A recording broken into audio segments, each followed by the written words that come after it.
السلام الله عليكم halkani waa dunida TV qodobada aad ku daawan doontaan warkanana waxa qayb ka ah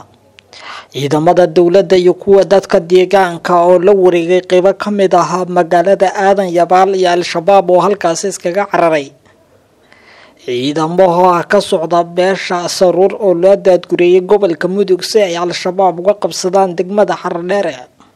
xildhibaano ka tirsan baarlamaanka Soomaaliya oo Mahad Maxamed Salaad ku yeeray inuu hor yimaado baarlamaanka si loola xisaabtamo gudoomiyaha golaha shacabka baarlamaanka Soomaaliya oo soo saaray warkan qaar ka mid ah xildhibaanada ka aragtida duwan iyo dawladda UK oo malaayiin dollar ugu deeqday Somaliland qodobadaas iyo qodobo kale oo daasoonaya ku daawan doontaan warka dunida TV oo diyaar garooba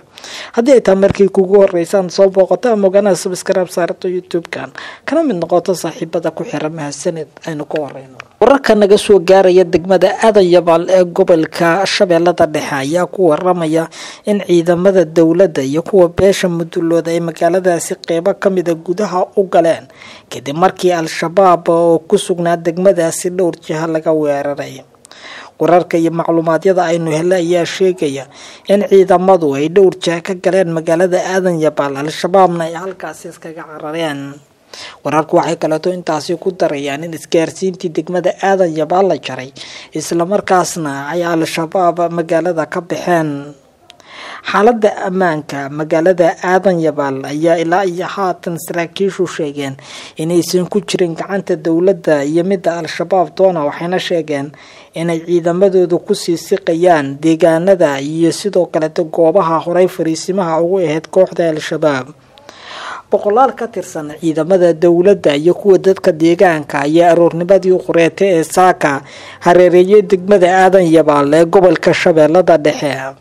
madaxweynaha jamhuuriyadda federaalka Soomaaliya oo ayaa maalmo ka hor ku amray saraakiisha inay bilaabaan howlgallo ka dhana Al-Shabaab gaar ahaan kuwa ku sugan gobolka Shabeellada Dhexe oo uu ka dalbaday inay si degdeg ah u qabtaan degmada muhiimka ah ee Aadan Yabaal Al-Shabaab ayaa la sheegay inay tageen deegaanada duleedka ka Aadan Yabaal halkaas oo ay ku dhumaalaysanayaan maadaama ay sheegeen in ay rajo ka qabaan inay magaaladaasi dib u soo weeraraan saraakiil ka tirsan ciidamada xoogga dalka Soomaaliyeed oo aan la hadalnay ayaa ka gaabsaday inay arrinta faahfaahin ka bixiyaan balse waxaa la sheegay in howlgallo dhinaca cirka iyo dhulka lagu qaaday degmada Aadan Yabaal ee gobolka Shabeellada Dhexe dhanka kale tan ciidamo loogu talagalay inay xoreeyaan degmada Xardheere ee gobolka Mudug ayaa laga daadgureeyay magaalada Muqdisho iyagoo laga dejiyay magaalada Gaalkacyo xarunta gobolka Mudug ciidamadan ayaa waxay xoojin doonaan ciidamada ku sugan degmada Wasil ee gobolka Mudug waxaana la filayaa inay u dhaqaaqaan dhinaca degmada Xardheere ee gobolka Mudug ciidamadan oo ka socda beesha Saruur ee Habargidir waxaa la sheegay inay door muhiim ah ka qaadanayaan sidii ay gabi ahaanba u xoreey lahaayeen degmada Xardheere ee gobolka Mudug halkaas oo in ka badan 10 sano fariisimo u ahayd kooxda Al-Shabaab dhaqdhaqaaqyo xoogan ayaa la soo warinayaa in ay ka socdaan guud ahaanba gobolada Mudug, Hiiraan, Shabeellada Dhexe iyo Galgaduud waxaana sidoo kale la soo wariyay in dhanka gobolka Hiiraan ay dhaqdhaqaaqyo cusub ka wadaan ciidamada beesha Cawaale iyo kuwa dawladda Soomaaliya kuwaas oo dhankooda doonaya inay u soo siiqaan dhinaca degmada Aadan Yabaal halkaas oo dhinacyo kala duwan la doonayo in ay ciidamadu fariisimo ka dhigtaan dhaqdhaqaaqyada iyo abaabulada ka dhanka Al-Shabaab ee dalka ka soconaya ayaa ku soo aadaya iyadoo kooxdu maalmihii la soo dhaafay falal amni darro ay ka geysteen gudaha magaalada Muqdisho gudoomiyaha golaha shacabka baarlamaanka Soomaaliya ayaa ganafka ku dhiftay danab uga yimid qaar ka mid ah xildhibaano ka tirsan baarlamaanka gudoomiyaha golaha shacabka baarlamaanka Soomaaliya Sheekh Aadan Madoobe ayaa shir gudoomiyay kulankii baarlamaanka kaas oo looga hadlay dacwad ay soo gudbiyeen xildhibaano badan qaarkood mudanayaasha oo ka hadlay goobta ayaa si kulul uga carooday habdhaqan aan wanaagsanayn oo ay kala kulmeen ciidamada amniga sida ay sheegeen afayeenka baarlamaanka Soomaaliya Sheekh Aadan Madoobe ayaa guddiga amniga golaha shacabka amray in si degdeg ah loogu yeero saraakiisha laamaha amniga si wax looga weydiiyo soo istaag lagu sameeyay xildhibaano xasaanad leh sida ay sheegeen xildhibaanada qaarkood oo warbaahinta la hadlay waxay dalbadeen in taliyayaasha kale ah Mahad Maxamed Salaad agaasimaha nabad sugidda taliyaha booliska iyo midka militariga loo yeero maadaama ay sheegeen inay soo istaagyo dhowr jeer ay ku sameeyeen. xildhibaanada qaarkood waxay sheegeen in baaritaano lagu sameeyay ay dhakaaradooda la sawirtay sidoo kaleetana lagu joojiyay xadgudub sida ay sheegeen iyagoo xasaanad leh. balse laamaha amniga qaarkood waan la hadalay waxay sheegeen in baaritaanada iyo taxadarka dheeriya ee lagu sameeyay xildhibaanada ay tahay mid lagu hubinayo ammaanka isla markaasna looga hortagayo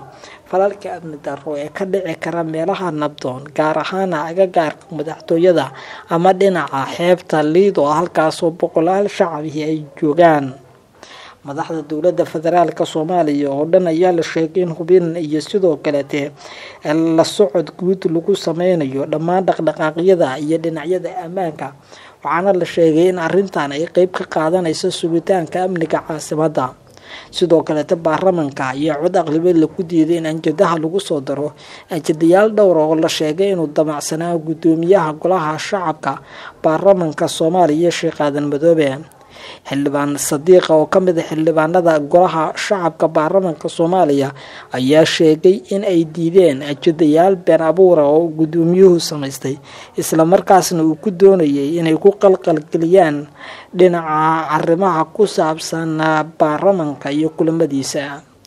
gudoomiyaha golaha shacabka baarlamaanka Soomaaliya Sheekh Aadan Madoobe ayay sheegeen inuu ku fashilmay hogaaminta waxaana ka socda dhaqdhaqaaqyo ka dhan ah gudoomiyaha iyo gudoonka sare ee golaha shacabka. dowladda UK ayaa sheegtay inay malaayiin dollar ugu deeqayso dowladda Somaliland sida hadalka u dhigtay. dowladda UK ayaa ku dhawaaqday taageero dhaqaale oo ay siinayso dowladda federaalka taas oo wax looga qabanayo arrimaha bilaantinimada. taageerada cusub ee ku dhawaaqay wasiirka arrimaha dibadda horumarinta wadanka UK Andrew waxa ka hor ay timid booqasho uu ku yimid Soomaaliya. Somaliland ayaa ka mid ah meelaha lacagaha faraha badan ay sheegtay UK inay ku bixinayso waxaana lacagahaas loogu talagalay sugitaanka amniga arrimaha bilaantinimada iyo taageerada dhinacyada horumarinta. xukuumadda Somaliland ayaa cilaaqaad fiican la UK waxayna taasi sababtay in Somaliland ay hesho taageero dhinaca dhaqaalaha iyo garab istaag ay ka hesho UK.